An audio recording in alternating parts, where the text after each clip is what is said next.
Okay. Le poule la guenda. Le poule la guenda. The English translation is when the chicken has teeth. Oh, well, like when the pigs fly. Yeah, it's like, the same thing. Can you imagine? When the chicken has teeth. That's the real.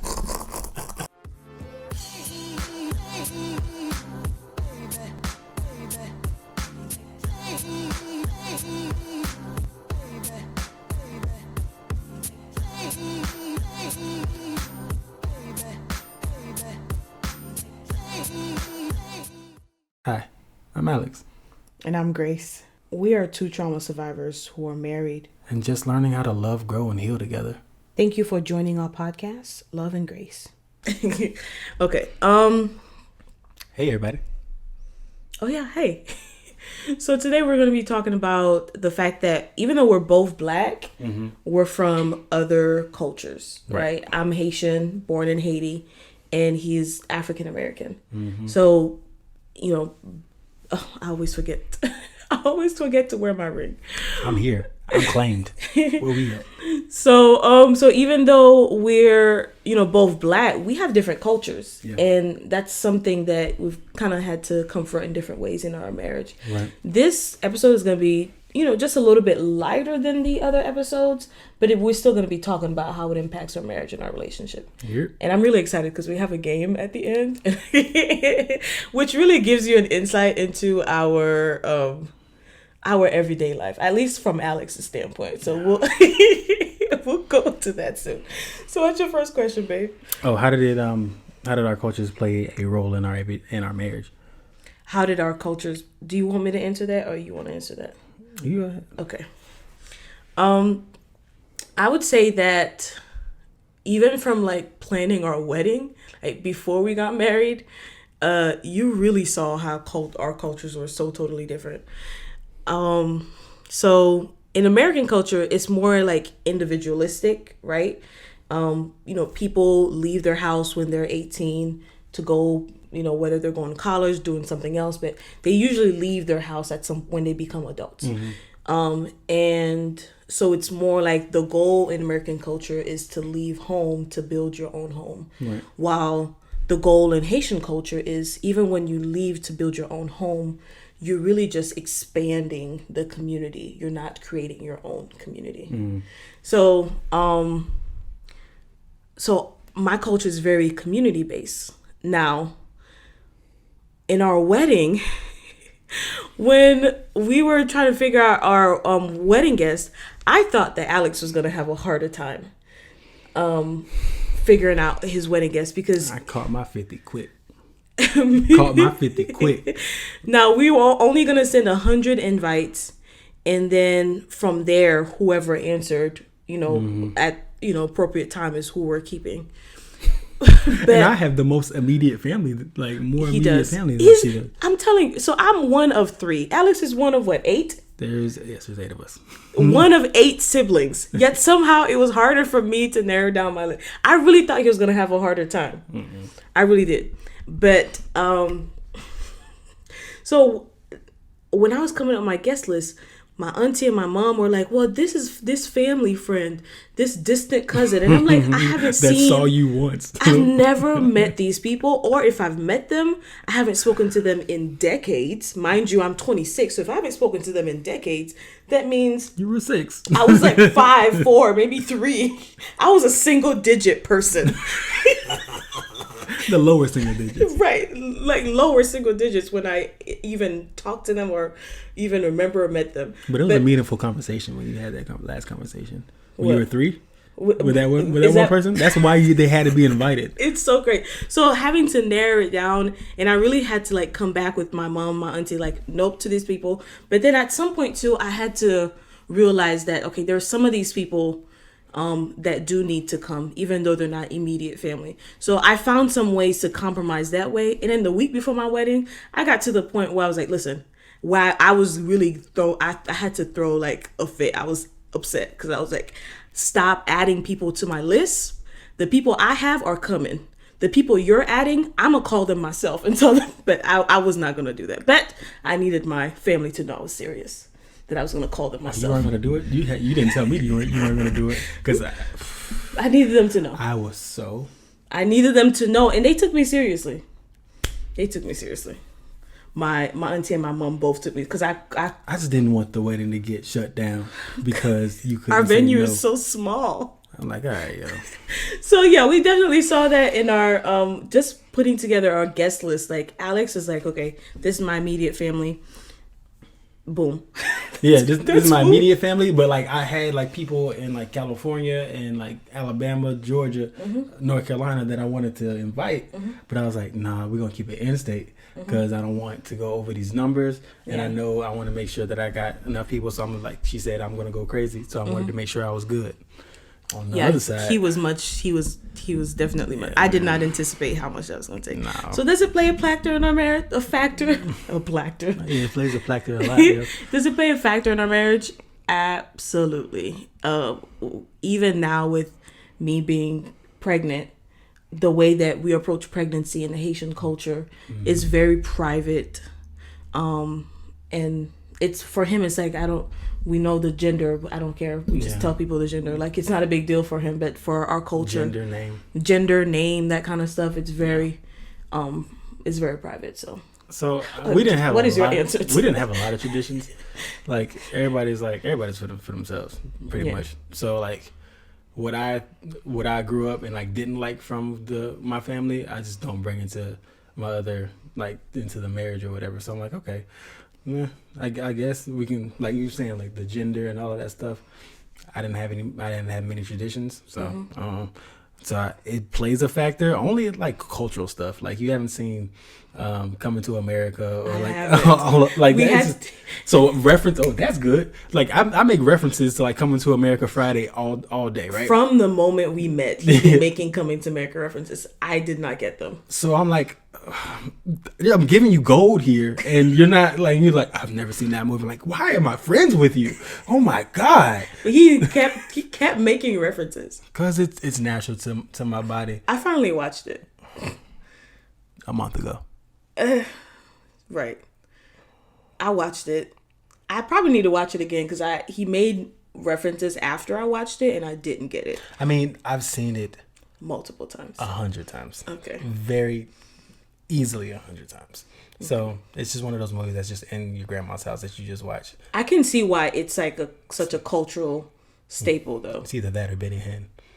The Benny Hinn Crusades tapes. What you gonna pick? Well, that's something that's similar in our families, in our cultures. My mom loved Benny Hinn. What's your next question? Okay.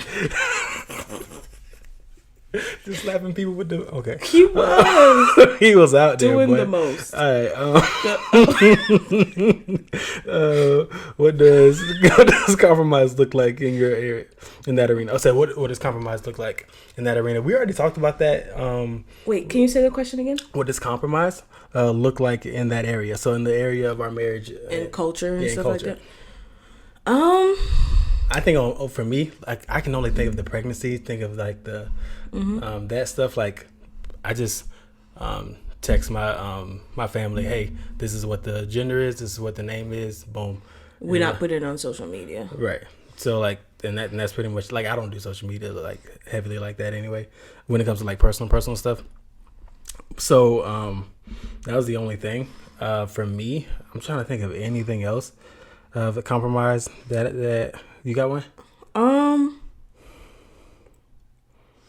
I think the compromise that we make is that I think we're constantly like questioning like what is specifically family, what is family and what's culture and what do we want to keep.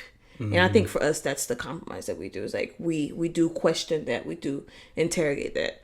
I think that's really it's something that we do. We kind of sift through, filter what we want to keep, what do we value, what's healthy to us as a family and what is not healthy. Yeah, I think some of like the holiday traditions also is something that we both looked at. Cause, like Thanksgiving, we don't do Thanksgiving. Yeah, so looking at stuff like that and like, okay, culturally this is what we do. Like Thanksgiving is huge, Black people.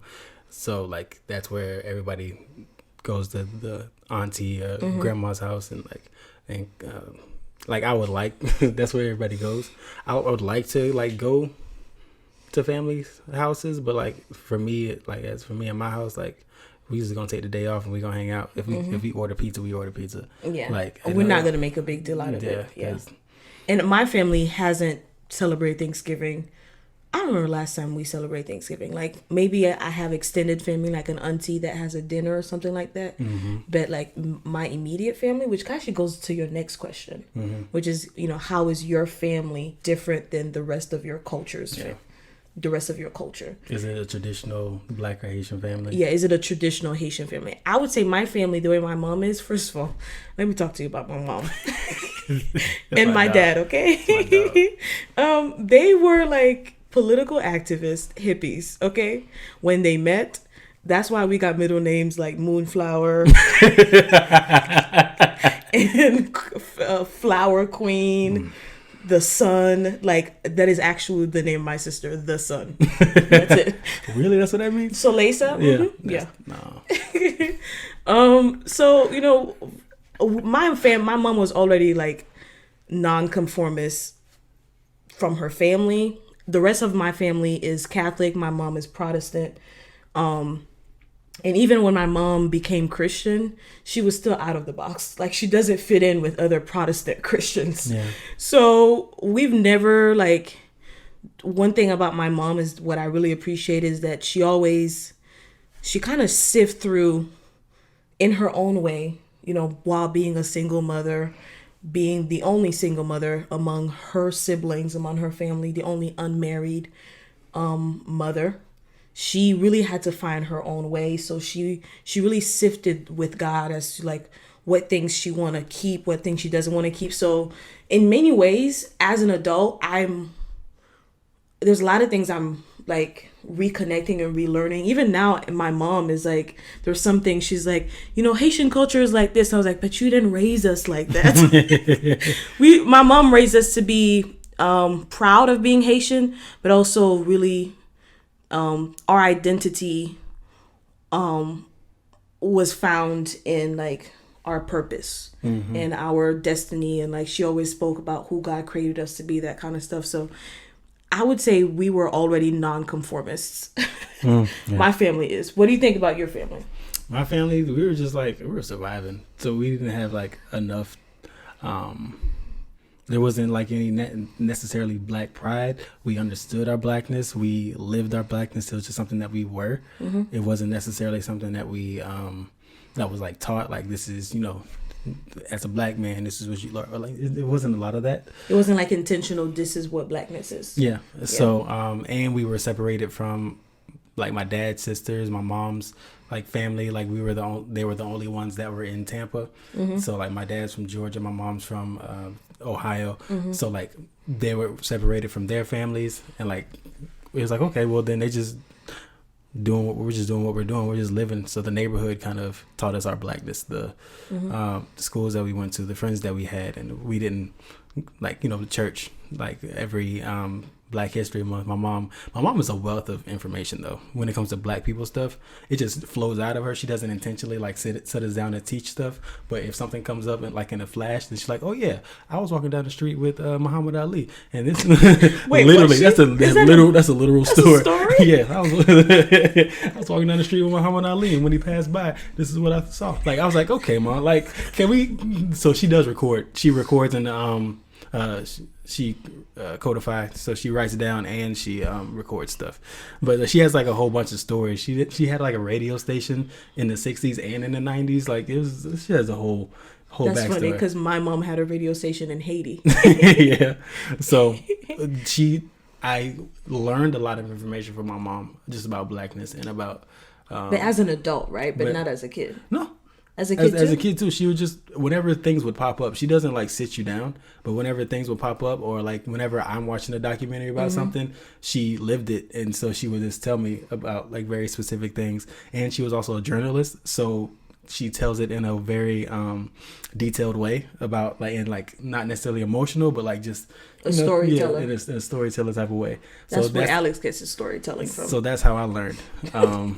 about just blackness. And that is so cool. Your mom just like dropped that she to walk down the street with Muhammad Ali. It's like, yeah, he was wearing this. He smells so good. All this stuff. She was she said she put it on her girl. Hey, check this out. Chill out. I ain't like none of what you was doing. I ain't like none of what was going on over there. So next question before I get upset. Okay. Hey, the man smell good. Is all I'm saying. What do we want to teach our children about our culture? She had a life before you, Alex. Absolutely. She's been married since 16, so like she had a life. I'm just saying. All right. If it included Muhammad Ali, who are you two? We're gonna edit this out. That's what we're gonna do. We're gonna edit all this out. That's so cool. Yeah, I'd love to interview and see what just her thoughts about stuff. Mm-hmm. And also, okay, can I just say something too? Also, you're the youngest in your family, and like, can you talk about your age differences between your oldest sibling? My oldest sibling is 23 years older than me. So yeah, my mom was pregnant at her graduation, her college graduation. Was she in her 40s when she gave birth to you? 41. 41. Yeah, so she was 41 when she had me. By the time you came around, she was done. She was done cooking. She was done. Like I was cooking at 6 in the morning. Saturday mornings, you can ask my siblings. Eggs and eggs. Were you cooking for other people or just me? Because ain't nobody waking up with me. You the youngest in the house. Ain't nobody waking up. I already ate my eggs by the time somebody comes downstairs while I'm watching Saturday morning. I'm like, what's up? So yeah, there was a big age difference. Yeah. So like everybody was out doing their own thing by the time I was 12. So like everybody, like the closest one to me is 6 years older than me. Yeah. So everybody was doing their own thing. So I kind of learned. I had one-on-one time with my parents, but I also like kind of learned a lot of things on your own too. Yeah. Okay. All right. My bad, baby. Go ahead. What's your next question? All right. Trying my mama. That's what you're doing. I'm not. No, I think it's cool. So, what do you want to teach our children about our culture?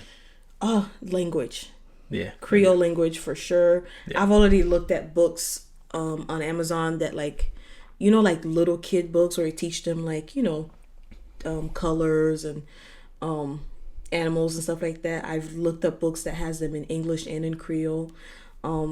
Language is so important because we live here in America. They're going to learn English in America just by osmosis, but like, to teach them Creole, I have to be very intentional about it.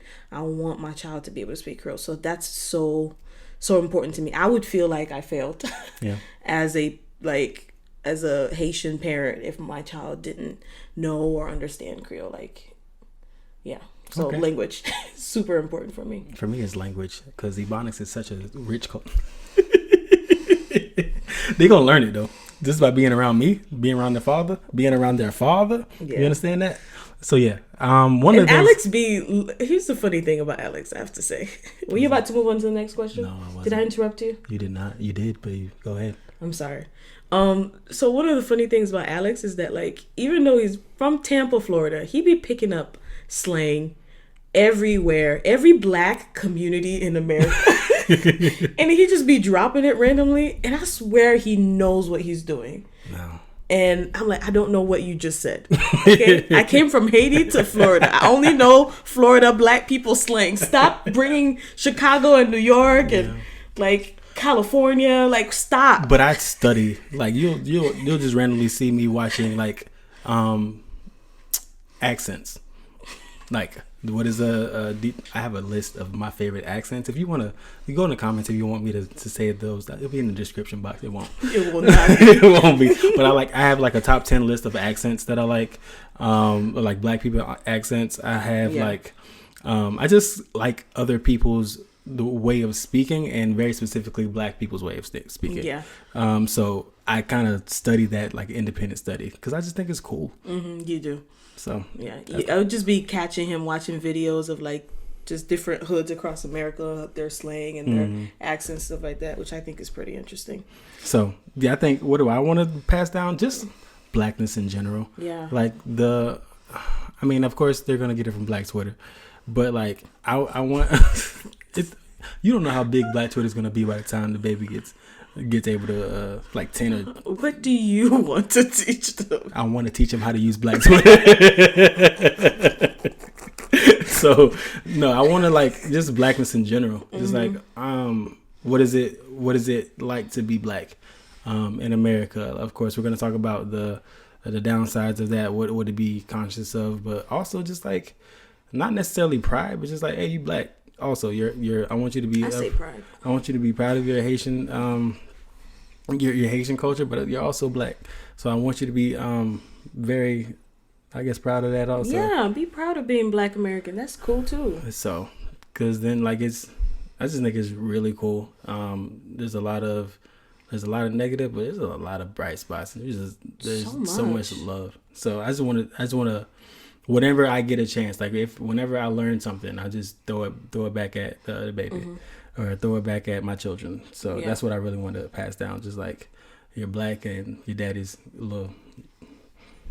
he's from Florida, so there's something different. There's something different about Florida people. Y'all gonna stop coming after Florida? Okay, I'm sorry. Come after Florida. Y'all gonna stop coming after Florida people, man. Y'all, all of y'all, the states that are above us, y'all migrate down here. So I'm not gonna say y'all send y'all dregs down here, but y'all send you send your dregs down here, and then you say, oh, Florida, man, which is real. This is real. It's real. But it's not just us. Some of the natives be looking at y'all. Like what y'all is doing? Happening? What is going on? All the weird people you see and that they don't be having Florida accents. They came accents. from the north. Yeah, facts. I'm here with you, babe. And just to add on to that, not the last little rant you just gave. To add on to the rant. But the first part, just to add on to that, I would say I just want to be very intentional about teaching them important figures in different fields, like inventors. It's so weird. Like as an adult, I'm learning about all these Black inventors, but I knew all these like white inventors in school. Like, no, we're gonna teach them. We're gonna teach them. The lady who the GPS. There's a lady who created the fork. Black. Like all these people. Flashlight. Flashlight. I'm sorry. Maybe the flashlight. The stoplight. Stoplight. Yes. The traffic light, right? Traffic light. Yeah. That Black. So like learning all these things, like I want them to be very intentional about like the history of Black greatness in America. Also, did y'all know that George Washington Carver did not invent peanut butter? I was on a full rant on YouTube. He did. In the comment section. On the YouTube. And I helped him and I was like, yeah, baby, let's say this. No, he didn't. He did a whole bunch of other stuff with peanuts, 1,000 other things with peanuts, but not peanut butter. So what was he doing in that lab then? Why did we learn that we took peanuts? George Washington Carver did everything. Everybody learned that in school, though. I don't know. That's crazy. I don't know, man. So fun fact. Fun fact. All right. What else? I think that's kind of the same. What do we want to pass down? No, what don't we want to pass down? What don't we want to pass down? Oh. Yeah. What's that? I would say one of the things for me about Haitian culture is like separating culture from superstition. What does that look like? So that's something I'm learning myself to filter through. Even with the pregnancy, like I had to think to myself, okay, why don't Haitian people are open about their pregnancy? Well, it's a religious thing. You don't want people, not a religious, it's a spiritual thing. Mm-hmm. Haitians are very spiritual, right? They're aware of like, demonic energy, that kind of stuff. They're very like mindful of it, so that when they value something, they try to protect it, with, positive, powerful, God, prayer, whatever, or just taking actual like steps. Like I'm not gonna tell people I'm pregnant until like I'm about ready to give birth. Mm-hmm. You gonna find out how you gonna find out. Yeah. And it's a way, it's like protecting what is sacred to you. And so really discovering like, okay, what's superstitious and what is culture.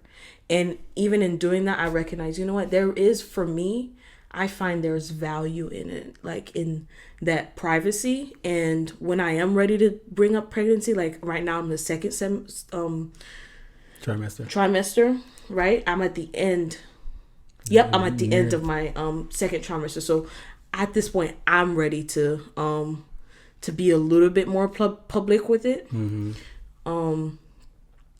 But I realized I did accept that. So I think for me, that's the thing. Yeah. That's the biggest thing for me with Haitian culture. What's superstitious? What is culture?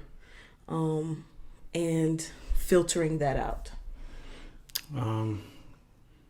I don't want to pass down fear and inadequacy. That's of like all Black Americans. Just from, I know everybody wasn't slaves there, but like the slavery mindset coming down, and like I just don't want to, just the fear of all things, the fear of trying, the fear of being who you are. Of course, you're gonna have to navigate in this world, but don't. That fear and inadequacy of trying things. Like there's a lot of Black excellence, and like not to have excellence be your goal, but to just walk in it. Just it's already your identity. Yeah, just walking your excellence. Yeah. I like that, babe. Yeah. So that's really what I want to pass down to mine. To I like our, that. Yeah. I like that a lot, babe. That's Black good. phrases. Yeah, that's good. Yeah, there's definitely that in the Haitian culture as well. There's a lot of pride, but there's also a lot of like wanting to prove yourself. And that wanting to prove yourself creates a lot of parents put a lot of pressure on their kids because of it. Like, you have to succeed. Doctor, engineer. Yeah, you have to like take on this mantle, this pressure. And that's definitely something I don't want to pass on as well.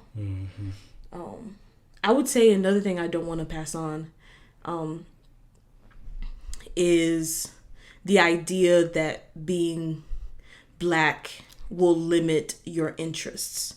Being Black can limit, like, just from a societal standpoint, there are things that, there are already limits that are put on us. We don't want to limit ourselves. Like, if you want to like skiing, go ski. Don't say, don't let nobody tell you Black people don't ski. Black people don't go camping. Black people don't go do this or do that. Like, I want our child to have like the freedom to be interested in different things without feeling like they are not Black if they're interested in it, or they're like going into white territory, know, not letting their interests be limited. But I also want them to be aware when they go into things that aren't necessarily, you know what I'm saying? But I don't want them to stop. I just want them to be aware. I think there's a difference between operating in wisdom and operating in fear. And unfortunately, our wisdom comes from the fact that we have legitimate things to be afraid of. And I mean, we'll talk about that. We'll talk about that. We have a whole episode that we're going to be focused on how do we talk to our kids about Blackness in America. So we're going to be talking about that deeper. Was that our last question? That was it, baby. Okay. I'm excited. This is the next part. You go first because you're so excited. I'll let you rock. No, I want to hear the phrases for you. So you do a phrase, I do a phrase. We go back and forth? Yeah, back and forth. Okay. It's brick. What? It's brick. That's the phrase? It's brick in here. It's brick outside. It's cold? Yes. It's a New York term. Oh, that was kind of easy. Did you start out with an easy one on purpose? Absolutely. Okay. Go ahead. There are no easy ones for you. I'll tell you that. So what I'm going to do is I'm going to tell you it in Creole, and then I'm going to give you the translation. Let me tell you something. The translation is not going to help you. Okay. I'll tell you that right now. The Creole expression is wap kon George. And the English translation is you'll know George. Creole, wap kon George. Translation, you'll know George. Give me a context. Like what was said before that? That is the sentence. I'm saying, I just got to go straight up. Yeah. Okay. That's what I'm saying. Like, there's no George, easy ones. King George. So it's a phrase. The monkey. It's a phrase that you say. And what? Okay. I don't know. You don't know? Just like, you not give me enough context. That's, to give you the context will give you the definition. All right, go ahead. You'll know George. So what that means is it's like a warning. I felt that. It's like a why didn't you say it then? Because, don't say I felt that afterwards. No, okay, like you like, should have okay, said yeah, that. You don't know George. And like that's what it is, but like I don't know what George means. I'm trying to figure out who George is. That's the thing. George does not matter in this thing. Okay. If you felt that, you should have said it. You can't go backwards and say it. I will. Next time. I will. Because now I don't believe you. Well, it's okay. It's basically the same thing. Like, basically, you're going to find out the consequences of your action. Whether or not it means you stepping up to me and you're like, oh, wap kunjoj. Like, oh, she thinks she could do this. Lap kunjoj. Or you could say, or it's like a thing a parent may say to a child, like, if their behavior is like problematic, and you're like, you're gonna find out, like this this is something that's gonna come back on you later. So it's a warning of a future consequence or something like that. Okay. Or that person, like, what you're doing is gonna give you whether those consequences come from me or they come from life. You gonna find out. It's basically you gonna find out. Yeah, you gonna find out basically, just like that. Give your next phrase. Whatever. Jousing. Jousing. Jousing. See, you give me one word. What is the sentence? He's jousing. Joking? No. Like joking around? Just talking. He's just jousing. Like he talked too much. Like one of those. Like he's one of those people like rambling. Like yeah, I'm gonna go to the store, and then I was with old girl yesterday. I'm like, you just jousing. Not lying, but like he's just talking. He ain't gonna do nothing. Oh, like somebody who. Where does that come from? Oakland. Oakland. Mm-hmm. I had to go to E40 for that one. I had a whole video with E40 just telling me different phrases because like you know all those Florida stuff. So I'm like, man, that's true. I do. I told him to go out of Florida because I know those. Okay, Jolly. And it's still black people in America. Yeah. So okay. Mm-hmm. Oh, jousing. I've never used that term until just now. This one is like a sang gâté, which means rotten blood. So I could say that something ça fait some gâté some. On lui fait some gâté. Like you so that's how you would say it. Like to translate it to English is like rotten blood, like this thing ruins my blood. So makes kind of the same thing, like makes my blood boil. Yeah, makes me angry. Yeah. Mm-hmm. It's like that. Basically, makes me angry. Mm-hmm. But in Haiti, it's not boiling. It ruins it. Yeah, it ruins it. It just totally ruins it. All of y'all extra. If I'm just going by your mom in general, you and your mother. Well, Haitians are extra. That's what I'm saying. That's all I'm going on. That's true. Go ahead. Okay. Ooey waptie. What? She hit me with the ooey waptie. She hit me with the ooey waptie. Mm-hmm. What? She was attractive or something? No, she hit me with the what is it? Wait, hold on. Either she's attractive or she like caught me off guard. She kicked me out of the house because I was a cheating bastard. So I'm creating a whole story with this. So no, the ooey waptie is kind of like the okie doke. Okay. You know what? You don't know what the okie doke is? I could have did the okie doke. Okay. What? I'm extra. Do you see this? Yeah. I don't know what you know because you're always on Black Twitter. You're always learning stuff. All right. So boom, she hit me with the okie doke, like she tricked me. Oh. She hit me with the ooey waptie. That's Chicago.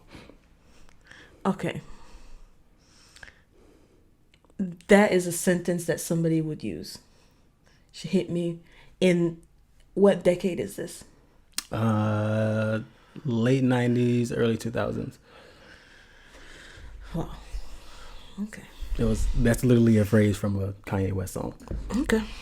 She hit me with the ooey waptie. Then I got flashed by the paparazzi. Man, these got me. Okay. Le poule la guenda. Le poule la guenda. The English translation is when the chicken has teeth. Oh well, like when the pigs fly. Yeah, it's like, the same thing. Can you imagine? What do when the chicken has teeth? That's the. That's funny. Oh yeah, you gonna go outside when the chicken got teeth? I'm gonna do that to the baby. Oh yeah, we gonna go outside when the chicken got teeth. That's what we gonna do it. That's not how you use it. It's like if the baby was like, hey, daddy, when we gonna go fishing? And you're like, yeah, when the chicken have teeth, something like that. Like it's like That's an exactly answer. what I said. But going outside, you never gonna go outside? I'm saying like go outside. Okay. You might be right. I wanted to be there with your excitement. It just wasn't. All right, yeah. Okay, go ahead. Full individual. Crazy. Fake. Fugazi. It's short for Fugazi. Oh, really? Mm-hmm. And Fugazi. I could have did Fugazi. No, I think you had explained to me Fugazi before, like a couple years ago. Okay. Fugazi. Fu is the shortened version of Fugazi. Fugazi is just fake, like those shoes of Fugazi. I used to sell what I say is I used to sell the Gazis. He did used to sell counterfeit shoes. He was that guy. I used to sell the Gazis. He was that guy in the hood that had the shoes that you made deals with. $40 for these new jeans. Just a little background on Alex. So yeah, he was very proud of it too when he told me about it. I was, man. I had a business at business. I had a doing business ads at EIN number. I was out here for the Fugazis. Here's one. Why do you have an EIN for the Fugazis? I'm ready. All right, I'm here. What does he have? A what? An EIN number for the Fugazi. You have an EIN number while you're sending counterfeit shoes? Lord. I wanted to do it the right way, Grace. Listen, as long as IRS get their money, they don't care. Okay, I wasn't making no money. You weren't? Okay, well. You was just hello. doing business. LLC. So legitimizing his counterfeit shoes. Ridiculous. Okay. All right, this one. Timari pap mote, timari pap deson. Mm-hmm. Those are words. See, all these things are like phrases. The transition is little Mary will not go up, little Mary will not come down. They said in succession with each other? Mm-hmm. It's all one phrase. Timari pap mote, timari pap deson. Little Mary will not go up, little Mary will not come down. You ain't going up. Like basically, like, not you ain't going up, but like, it's kind of like the same thing as like when the chicken has teeth, you're like, little Mary ain't gonna go up, little Mary ain't gonna go down, so you ain't doing none of that either. No, not quite. Not at all, actually. It's the opposite. So when a chicken has teeth is that this will never happen. This phrase means things will stay the same. Mm-hmm. So let's say somebody promised you something, right? Mm-hmm. And then like they said they were gonna do something maybe, and like gonna fix my car or whatever. You're like, then you could use that phrase. You could use that phrase to show that somebody didn't keep their promise, like things didn't change. Or you could say something like, let's say a politician was, put into power and they said they were going to do all these changes, and you're like, okay, whatever. Mm-hmm. So it's very cynical way of saying that things won't change. That's interesting. So it's the tone of it is cynical.